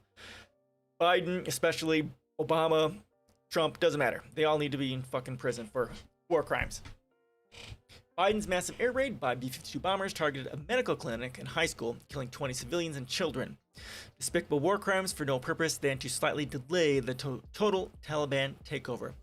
Bad press so he can have his 9/11 victory celebration. Lydius, how you doing, man? Can't cut the military budget, and Afghanistan has nothing to do with the budget. He had the politicians stayed out of the conflict they should have done in Vietnam. They would have been in and out in like 6 months. Yes, we have to cut the military budget, most assuredly. Well, Afghanistan definitely does, because, you know, the U.S. military is paid for out of the budget, so it does, at least the fact that our troops are over there. But yeah, had we stayed out of it, you know, things probably would have been bad, because that's the way it is over there. But yeah, and you will never do so. We are physically capable of doing it. Yes, we can. Will it ever happen? No, of course it won't, because the U.S. government is the largest terrorist organization in the world, and they're going to keep terrorizing because that is where the money is, right? Because our government is controlled by corporations and the rich, and they use the militaries, their private military contractors, to go ahead and get them profit. Murdering for profit. I can call the U.S. terrorist. We are the largest terrorist organization in the world. Here, let's go to my policies. I'll go ahead and throw this in here for you. I'm not wrong. Not even a little bit. Our primary export is terrorism. Let's see. Where do I go? Where's my quote? United States is not really a country anymore. It is the largest supranational corporate conglomerate with its own private military, which is by far the largest in the world, and by virtue, America's largest export is terrorism. And we can go through, there's plenty of articles on this sort of stuff, U.S. imperialism. What do we got here? Yeah, you can check here. There's articles here at the top that kind of goes through it. Doesn't matter. Almost every single military action since World War II has not been about anything other than corporate profit. This is following World War I. This is, again, Smedley Butler. This quote, amazingly, he's from World War I, and he's saying basically the same thing. Yeah, the United States is the largest terrorist organization in the world, and that's what needs to stop. And we need to cut our military expenditures by 75% and use all that money to work on the war on climate change. Anything other than that, and, well, I mean, human extinction is what is happening. And as long as we keep murdering people for fun and profit, human extinction is what is going on. If the United States is not on the... I gotta write about this on here too, right? Let's look at this. I talk about how a resource-based economy might happen. There you go. So again, I'm assuming the United States, Russian. I mean, the U.S. originally created the Taliban, right, and ISIS and Al Qaeda, funded them through the CIA. Yep, sure. That may be where they are now, but we originally created the Taliban. CIA funded, armed, trained, all of them, right? So if you want humanity to change, it starts here. At some point, the United States, as the greatest global terrorist organization, will have to become part of the solution, or no global progress towards peace or cooperation will ever be possible. The United States, as I talk about, right, on this channel, that as long as the United States is engaging in global terrorism, no other country can keep expansionism of China and the Russians in check like the U.S. But what does engaging in coups in Central and South America have to do with that? What does going against and destroying the Middle East have to honestly do with that? Afghanistan is about the opium so that the CIA can keep the drug war going to fund the coups all throughout Central and South America and all the other garbage that it does. Of course it's natural resources. It's always about natural resources. It's always about competition.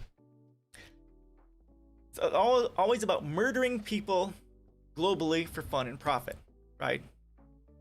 You look at the economic warfare from the World Bank and the IMF, same thing Russia and China are doing. Of course they are. Of course. That's the problem with money. Monetary systems creates this whole problem. Till we agree to stop murdering each other for fun and profit and cooperating, humanity is not going to be on. There will be no life left on this planet in the next 300 years. Russia and China are both bad, but the United States is the largest purveyor of violence and terrorism globally. That's the way it is. Don't get me wrong, I have a problem with China and Russia too. I mean, the United States is no longer becoming the global, quote, well, they're not really the global police because we're not actually doing anything good. But if you still ascribe to that view, the United States stopping to be the global police, I mean, who else is going to do it? And when I say about that, NATO or some other global military force is going to have to be the global, quote, police to help keep China and Russia and other countries in check. The United States can't continue to do it. Because, well, A, we're not doing it, of course, but even if you believe that delusion, we have to stop doing it.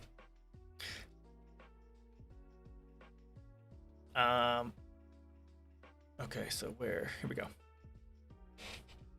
A military which can afford to spend trillions of dollars on a devastating 20-year war that accomplished literally nothing besides making war profiteers fabulously rich.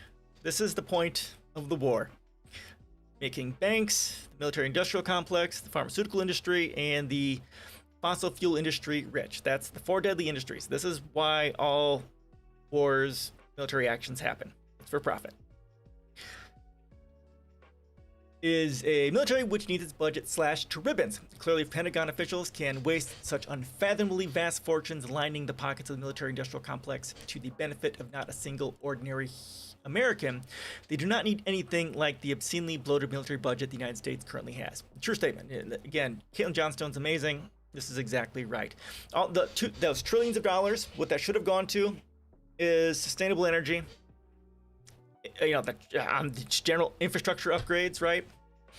And all sorts of things here in the country. Hell, that trillions of dollars, instead of murdering innocent people of color in Afghanistan, could have been used to going to Africa or other countries and adding sustainable energy and getting them to get off the fossil fuels, going through the demographic transitions, following the same path the United States did, which is problematic, and getting them onto sustainable energy.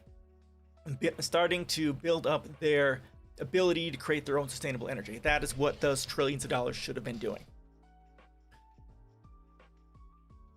Just thinking about the things those $2 trillion could have been spent on, instead, like fully ending both homelessness and child poverty in the United States. Yes, for example, should make Americans howl with rage. Hell, spending $2 trillion building a useless brick mountain in the middle of the Mojave Desert would have been an infinitely better use of that money than murdering hundreds of thousands of people with U.S. troops.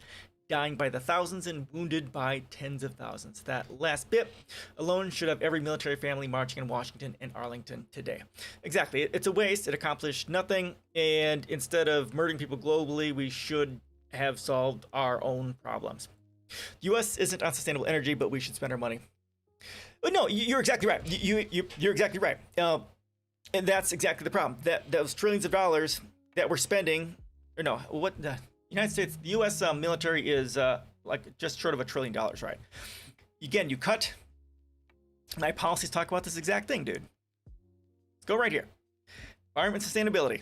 Let's go ahead. Let's go ahead and take a look at this so I'll read it to you, because this first, the introduction to my environment sustainability explains it all.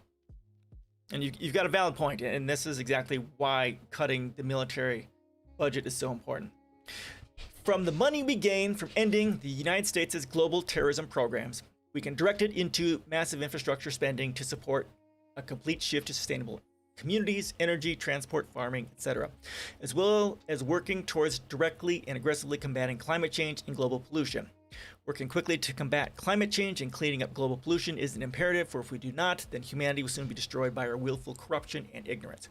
You're exactly right. And the United States has the ability to, in a sense, be a global leader on sustainable energy, but why don't we do it? Because there is no short-term profit in it, right? You know, what the recent package by Biden has, what, $3.2 billion in subsidies for fossil fuel industry?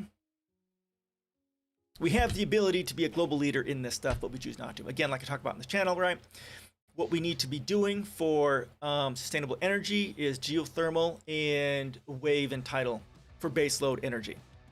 That's what we need to be concentrating on. And if the the U.S. government was really serious about it, they could dump $1 trillion instead of, you know, say $750 billion. That's 75% of the military. Putting that towards funding or subsidizing all the holes for geothermal, because that is the largest cost and the largest thing that goes into it's the largest reason why geothermal isn't so popular, because it is expensive to get those holes. If the U.S. government subsidized that, we can have large-scale geothermal all throughout this country. And then also you put some more of that money towards experimenting and putting out tidal and wave energy for the last, decade, right?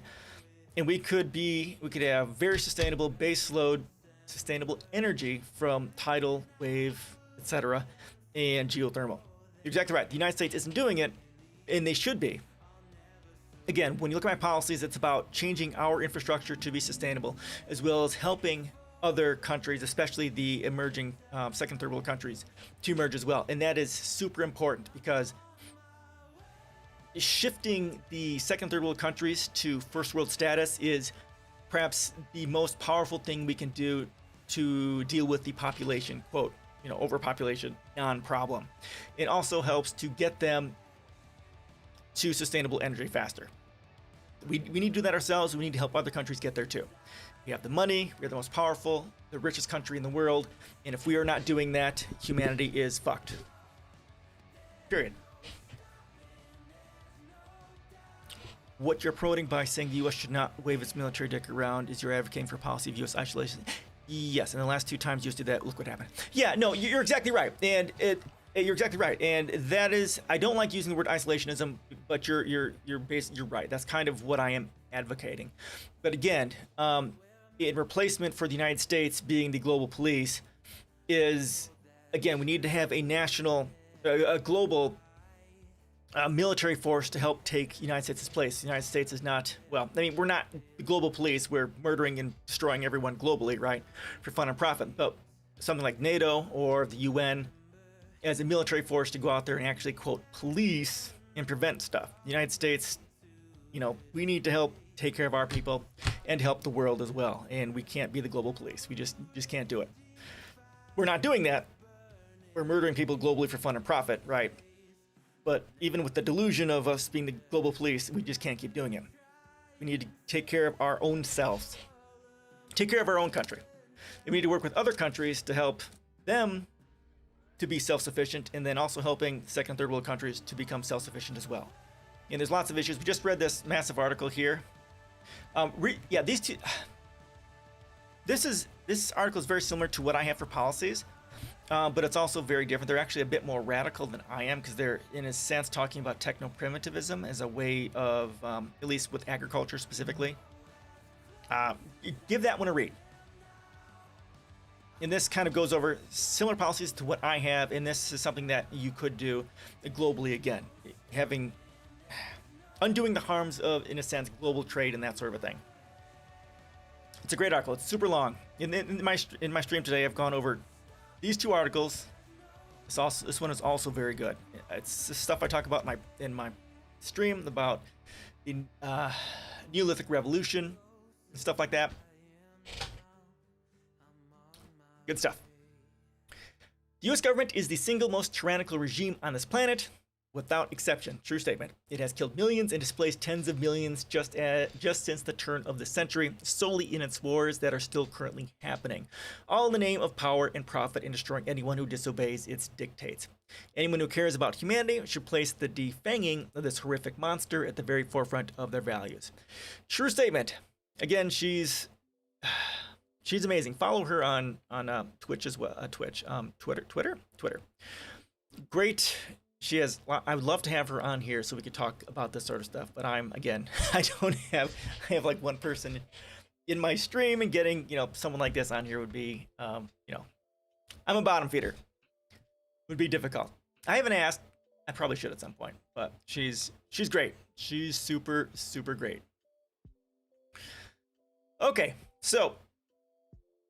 Now, on my channel, I've been tearing apart Biden and his Limp policies, and I've been, U.S. hands-off approach to conflicts watched as Japanese killed 20 million Chinese, and that was a start. Again, like I just said, the United States can't do that. There has to be a global organization to take that place, right?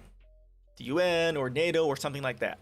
So they will step in instead of us solely. Instead of us unilaterally stepping in. It has to be a global, cooperative, military force to do the policing and keeping the peace. Right? Now, just because those systems are corrupt doesn't mean we can't, just like the United States is also corrupt, right? Just because they're corrupt, that can change. I don't know how, because money is always going to be the problem. But no other country has the natural resources and production. We have to do it. Well, yes, actually. I mean, the United States and the West and the North, the global North, has been raping the global South. It's not that Africa is poor. It's not that Central and South America is poor. It's just the United States has been terrorizing and destroying these economies for hundreds of years. They have the resources. We've just been stealing it for hundreds of years. And if, again, when we look at my policies, we start working with the emerging markets and help. Actually, honestly, if we paid trillions of dollars in reparations to all the countries we've been raping and destroying for the past several hundred years, that'll solve a lot of that problem. Of course, it won't be magical and it won't happen overnight, but it'll take, decades and decades of reparations and building up infrastructure to make that even close to it. But again, that's also why I say if the United States is not on the vanguard of climate change, all life on this planet is going extinct. And that's exactly what's going to happen. We're the richest and most powerful country in the world, right? So if we start working towards saving humanity from extinction, we can, with our leverage, help to bring others under the fold to save humanity from extinction. We can do it. If we did it, everyone else would eventually follow. But there's too much profit in murdering people globally for fun and profit.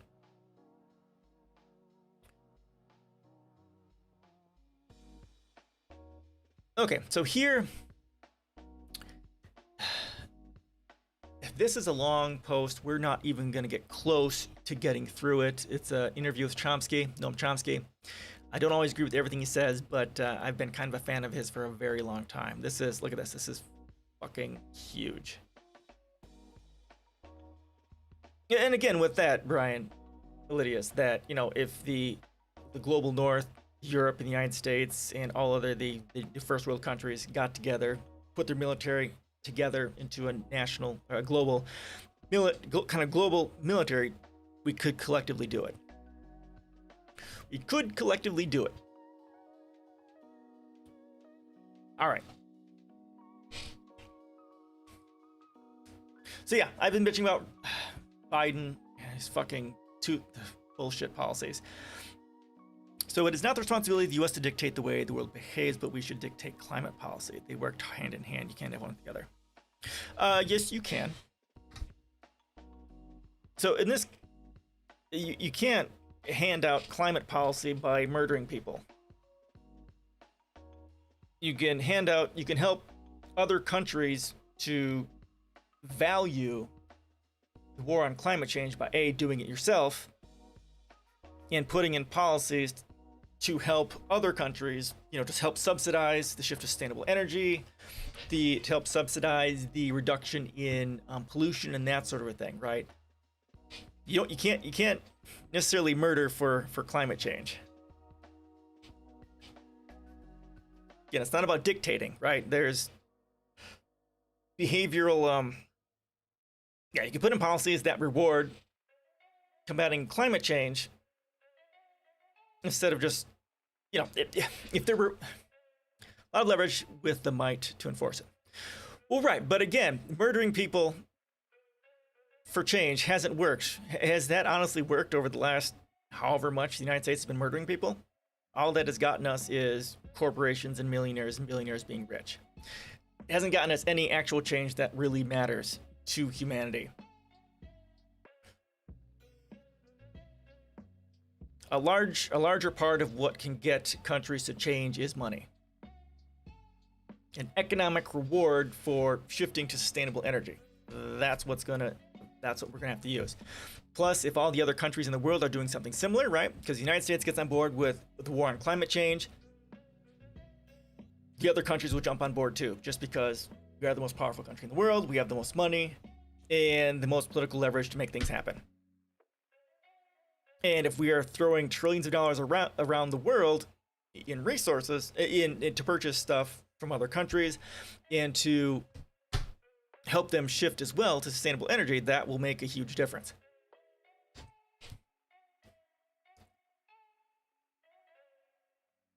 All right, so you would be fine not having your military pension or your guaranteed health care or your service in the military. Yeah, I don't have any of that. I don't have a pension. I do have guaranteed health care, though I don't use it because I have health care. Well, guaranteed health care through the VA shouldn't be a thing. We should have universal health care. So yes, I would be because that should be a part of that infrastructure spending, universal health care. Pension, we should have UBI to begin with, so that also shouldn't be a thing. Yeah, so again, if you look at the military and how the military is put together, especially when you've got wage slavery and debt slavery, and the reason why I went in the military, they try and gut education and funding to make sure that there's a bunch of poors to die for the rich, right? If we fixed our system, that wouldn't be a thing. And then the people who UBI will never work for one reason, the rights. Yeah, well, but you can say that about anything, Brian. You're basically saying, well, because the conservatives are going to destroy it, we should never do it. I mean, that's the same thing for Social Security, the same thing for roads, because they hate roads. They hate those socialist fucking snowplows, right? The right is always going to destroy everything. That is the entire point of conservatism, to destroy progress. And then the Democratic Party, it's their point it's the point of the Democratic Party to prevent progress. Not doing UBI because the right are a bunch of fucking sociopaths. That means we should never ever do anything, and that's an invalid, as far as I'm concerned, an invalid reason. Then we should do nothing. We should we should only do that which the Republicans would do, which would be privatize everything. And that is always basically the wrong answer. We have a Democratic Party. No, I mean, you're exactly right. We don't have a, quote, Democratic Party because they're definitely not Democratic, right? Because they fought this last election to keep the Green Party off, as they've always, tried to do. We don't have a, quote, Democratic Party. We have the far right lunatic fringe in the Republicans, and we have a moderate conservative party in the Democratic Party, right? We have no left. They're not centrist. At best, they're center-right. At best. We have no left-leaning party in this country, of the two. Right, and that's the problem, because over half of this country doesn't have representation. I know I don't have representation anywhere, right? And you wonder why, 60% of the people don't vote in the midterms. You wonder why 40% of the people don't vote in presidential elections, because, well, we know the government is corrupt and most people in this country don't have representation. And of course, voter suppression, all that other sort of bullshit going on, right? Yep. It's all broken. We need to fix it. Again, my policies are all about fixing that sort of stuff. It's amazing. The first policy I wrote was my electoral reform page, which was originally on my blog.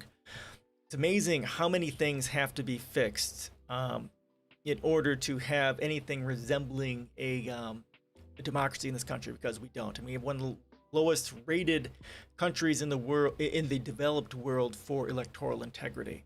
I mean, it's mind-boggling what has to change. Mind-boggling. Mind-boggling. Honestly, we need a brand new term socialism, and yes, has to claim it on the right. Okay, yep, fair. Yes, because anything that helps the people is socialism. I was asking what's the difference between Marxism, socialism, communism, and they always say the other same. Yep. And yes, exactly. Yeah, and you're exactly right. And I wrote a post on this very topic.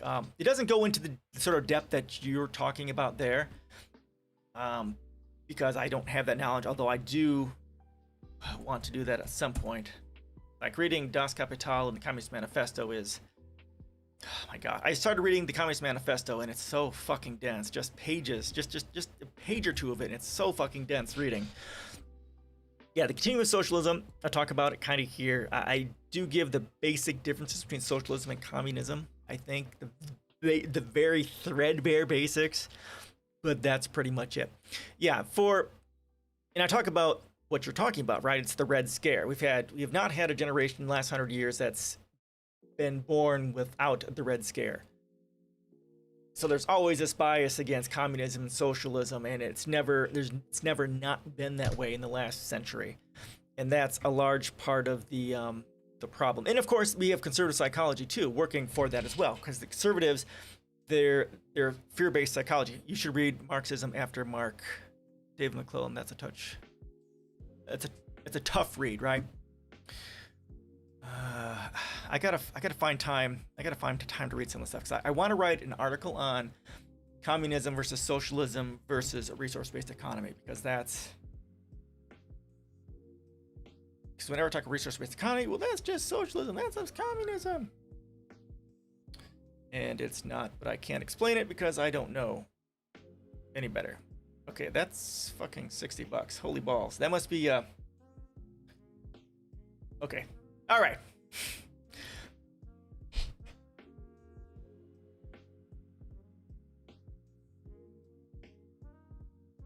Actually, I won't get to this.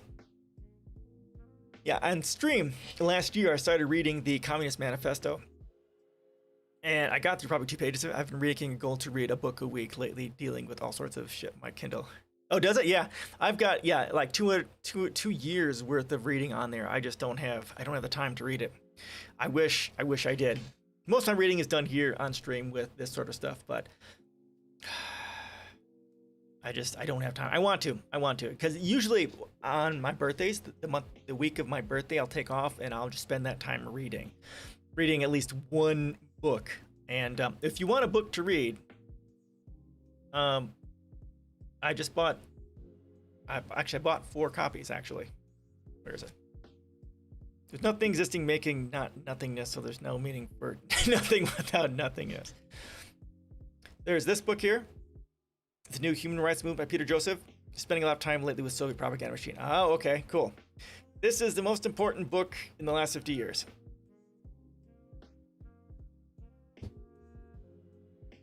And it's part of the required reading for my policies. Here, if you want some books, here's my required reading. Spirit level, the inner level. This is about inequality, donor economics. H.A. fucking cat. And the New Human Rights Movement and The Best Money Can't Buy. These are my books for... Hold on a second.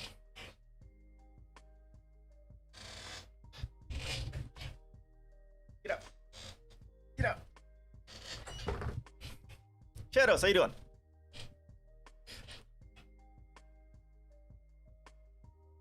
There's always something you can't achieve nothingness. Okay, sure.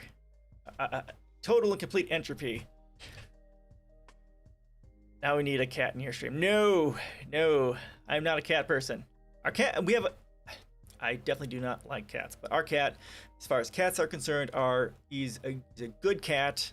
He makes me not like cats less. So it's been pleasant to know that not all cats are hellspawn.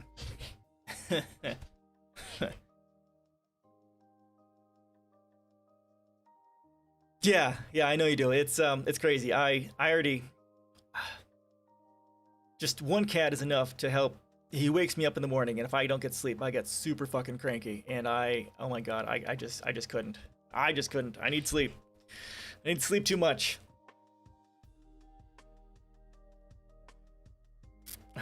Cats. Ugh. Happy for you. Happy that you're happy that you got so many cats. You can sleep when you're dead. Sleep when you're dead.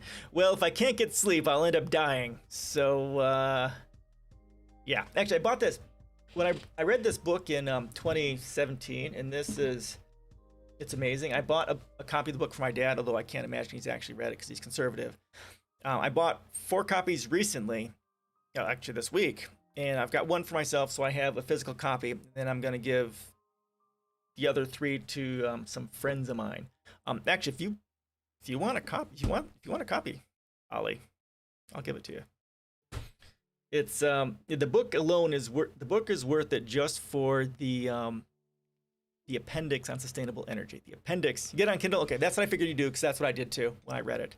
I have it on Kindle first. And actually, I was very fortunate that I got permission from the author, Peter Joseph, one of the most amazing intellectuals of this day, to read the book on stream. And I did that last year. I read his book on stream. It was, well, no one liked it. I was, okay, didn't? Okay, cool. Definitely. This is the most important one. This one right here. And these 2 set the foundations for the understanding the basics in here. And this one, I was actually surprised to read this one. This really, if you want to see how I kind of think about economics, and this book goes over it. It's really good. I learned a lot from this. It's an amazing read. Amazing. And I changed my economic policies here based on some of the reading here, and it's really good. Really good. I loves it. Okay, so fucking cat. All right, so I've reached my 2 hours. I know I have to get going, and I leave the last bit of the stream for you guys to leave whatever random thoughts you want to leave. Pick him up. He's not in here. I kicked his meowing ass out. He's a tabby. He's a tabby. You don't meow on my stream. You don't interrupt my stream. I can have the daughter send me a picture and I can send him to you. My daughter won't stop taking pictures of him. Oh my god. So annoying. So annoying. On for work. Okay, man. Have a great week. Hope you had a great birthday. Stay safe. Stay COVID free and all that sort of stuff. Anyone else? Well, thanks for joining me, everyone. Thank you for gifting me with your time. Have a great week. Stay COVID free. And again, I stream on Tuesdays at 5, Thursdays at 5, Saturdays at 3 p.m. Central. And if you want to follow me in other places, I've got in the Twitch area you've got Discord, Facebook, Twitter, my blog, my policies. If you want to support me through Patreon, that's there. If you want to donate, that's down below as well too. You can support me that way too. So everyone have a great week, and we'll see you guys later. See you on the flip side. Woo-hoo.